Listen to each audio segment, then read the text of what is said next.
Stadiums are a breathtaking structure. The name stadium originates from a Greek word stadion, which was an ancient Greek unit of length.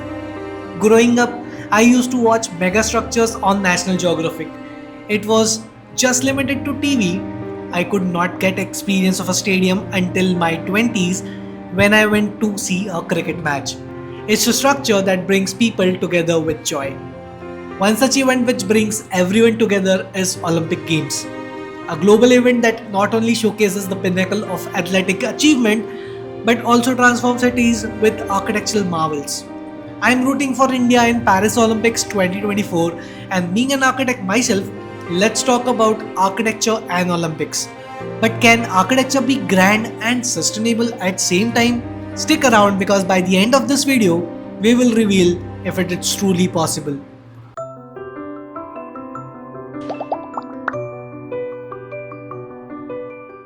Hey guys, I am Sagar and welcome to another deep dive into architectural wonders of Olympic Games. From ancient Greece to futuristic Paris, let's explore how the Olympics architecture has evolved, its impact on the city and what future holds. You're the keeper of the flame, the spirit of our hopes and dreams, and now it's time. People here are just so proud. They're so proud tonight. They're so excited to be here, as you can hear. France has tried to cut the carbon footprint of the two-week sporting extravaganza. Organizers aim to make Paris 2024 the most sustainable games so far. Our journey begins in 1896 with the first modern Olympic Games in Athens. The Panathinaikos Stadium, originally built in 330 BC and refurbished for the event, set a precedent for blending ancient and modern architecture styles. Did you know medals were once awarded for architecture, music and literature? The arts were integral to the Olympics, showcasing human creativity alongside physical prowess. By 1936, the Berlin Olympics showcased the Olympia Stadium.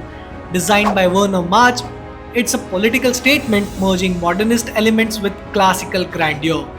The 1960 Rome Olympics introduced the world to the sleek lines of Stadio Olimpico designed by Annibale Vitellozzi, marking it the beginning of modernist influence in Olympic architecture. Fast forward to 1972, Munich's Olympia Stadium. Designed by Frei Otto, revolutionized tensile architecture with its lightweight, tent-like structure. Each Olympic Games brings a unique architecture style, reflecting technological advancements and cultural contexts. Quick question: if you had to design an Olympic stadium, would you go for a classical look or a futuristic one? Let me know in the comments. Alright, let's dive into architectural marvels that has graced Olympics. Starting with the most iconic and innovative stadiums ever built. Each of the stadiums not only hosted historic events but also pushed boundaries of extreme engineering and architecture. The Montreal Olympic Stadium, designed by Roger Taillibert for the 1976 Games, featuring a unique retractable roof supported by 175-meter tall inclined tower, the tallest of its kind in the world. Despite its initial construction issues and high cost, the stadium's futuristic design and innovative engineering make it a notable example of bold architecture ambition. Would you believe this stadium was nicknamed as Big O? Some locals jokingly said it as the Big O due to the cost overruns. I mean, who does not love a good pun? Next on the list is Seoul's Olympic Stadium, designed by Kim Seo-gyeon for the 1988 Olympics. It was inspired by the elegant curves of a traditional Korean porcelain vase. The stadium, with seating capacity of 1 lakh, emphasized harmony with its environment and was one of the first to incorporate advanced soundproofing and broadcasting facilities, setting new standards for the future venues. Moving into the new millennium, Stadium Australia, also known as the ANZ Stadium, from Sydney 2000 Olympics, stands out. Designed by architect Philip Cox, this stadium originally had seating capacity of 110,000, making it the largest Olympic stadium ever built. It was later reconfigured to 83,500 seats to better serve post-game needs. The stadium features a distinctive retractable roof structure and its design prioritizes sustainability with rainwater harvesting system and energy efficient lighting. Fun fact, they downsized the stadium after the Olympics. It's like when you buy clothes online but realize they are way too big. Next we have Santiago Calatrava's Athens Sports Complex for 2004 Olympics. The main Olympic stadium of Athens, also known as the Spyros Louis Stadium, boasts a stunning twin roof structure with two giant arcs spanning 304 meters. The translucent glass roof not only provides shades but also reduces the heat island effect, contributing to more comfortable environment for spectators. Next two stadiums on the list are my favorite and they were talked about a lot when they were built. First being Beijing's 2008 Water Cube.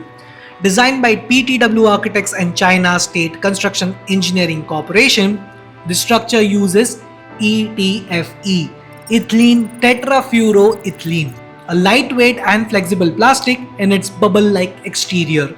This innovative material allows for natural light to filter through, reducing the need of artificial lighting and cutting energy cost by up to 30%. Another fact about Water Cube is that it used 22,000 steel beams, making it one of the most complex structures ever built. Staying in Beijing, we can't forget the iconic bird's nest. Designed by Herzog and de Meuron, the stadium features 42,000 tons of steel, making it the largest steel structure in the world at that time. The lattice design distributes weight evenly, allowing the stadium to withstand earthquakes and strong winds. It cost approximately $423 million to be built and has become a symbol of modern architectural innovation. 42,000 tons steel. That's like stacking 10,000 elephants. Now let's talk about a master architect's design. Norman Foster's design for the London 2012 Olympic Stadium is another marvel. Initially seating 80,000, the stadium was designed to be partially deconstructed after the games, reducing its capacity to 60,000 and making it more suitable for future events. This modular approach not only saved cost but also ensured the stadium remained a viable venue post-games. The stadium's construction utilized lightweight steel and unique cable-supported roof, setting records for both sustainability and design efficiency. Next in the line is Tokyo's 2020 National Stadium, designed by Kengokuma. It integrates traditional Japanese aesthetics with modern sustainable practices. The extensive use of timber, sourced from all 47 prefectures of Japan, not only adds a unique cultural element but also reduces the building's carbon footprint. The stadium also features a natural cooling system that minimizes the need of air conditioning, making it a beacon of eco-friendly design. Tokyo's national stadium cost approximately $1.4 million to build, but it was designed for longevity and keeping sustainability in mind. In fact, Tokyo's entire infrastructure was planned to minimize the environmental impact, with 60% of venues using existing structures. What do you think, which of these Olympic stadiums stand out the most to you as most impressive and why? Drop down your thoughts in comments and let's get the conversation going. Okay, here's the reality check. What happens to these grand structures after the games? The term white elephant refers to Olympic stadiums that fall into disuse, becoming a costly burdens rather than a lasting assets. Prime examples are Athens 2004 and Rio 2016. And now that the games are finally over, the question now is, how does the country prevent these massive investments becoming the usual post-Olympic white elephants? These so-called white elephant stadiums can still rack up millions of dollars in maintenance costs. They are often cited as examples where the cost of maintaining these venues far exceeded their utility, raising critical questions about sustainability and legacy. Athens 2004 cost approximately $11 billion and Rio 2016 around $13.1 billion. Both face significant challenges with many venues now abandoned and financial burdens straining the cities. It's just like buying a brand new car and parking it forever, or paying 4x price to buy a parking. However, not all stories end in failure. Barcelona's 1992 Olympics spurred a city-wide transformation, rejuvenating its waterfront and revitalizing neglected areas. This urban renewal left a lasting legacy, boosting tourism and quality of life. Los Angeles 1984 is often considered one of the most successful Olympics. By using existing facilities and focusing on temporary structures, Los Angeles minimized cost and maximized profit, setting a benchmark for future host cities. Or even London's Olympic Park, it has become a thriving community space. And we have already discussed about the Tokyo's venue and its long-term use. The stark contrast between successful cities like Los Angeles and London's and the struggling ones like Rio and Athens highlights the importance of planning for long-term legacy of Olympic infrastructure. What's your take on this? Can the benefits of hosting the Olympics outweigh the costs? Or should we rethink how these games are planned? Let's get the discussion going in the comments. Looking ahead, Paris 2024 is a game changer. With a focus on sustainability, the city used existing structures for 95% of its venues. The new aquatic center was the only major new construction designed to be eco-friendly and adaptable. Paris also integrated the city into the games more than ever before, with urban sports like skateboarding and BMX taking place in iconic locations like Place de la Concorde. This urban integration not only reduces cost but also enhances the city's vibrancy. Imagine skateboarding in front of an Eiffel Tower. That's some serious Instagram material there. The Olympic Games have left indelible mark on urban landscapes worldwide.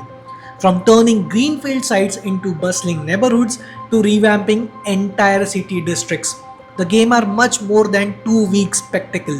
Successful Olympic urbanism requires meticulous planning, sustainable practices, and a clear vision for post-game usage. What do you think should be the key focus for the future Olympic urban projects? Share your ideas in the comments and see how we can inspire future generation of Olympics hosts. From the grandeur of ancient Panathinaikos Stadium to innovative designs of future venues like Paris 2024, Olympic architecture continues to evolve. We have seen successes that have revitalized the cities and failures that have burdened economies. The challenge remains: how can we balance spectacle with sustainability? Thank you for joining me on this journey through the architectural legacy of the Olympics. If you enjoyed this video, give us a thumbs up, share it with your friends and subscribe for more content. And before going, let us know in the comments which is your favorite Olympic stadium and why. Until next time, keep exploring and stay curious. Bye.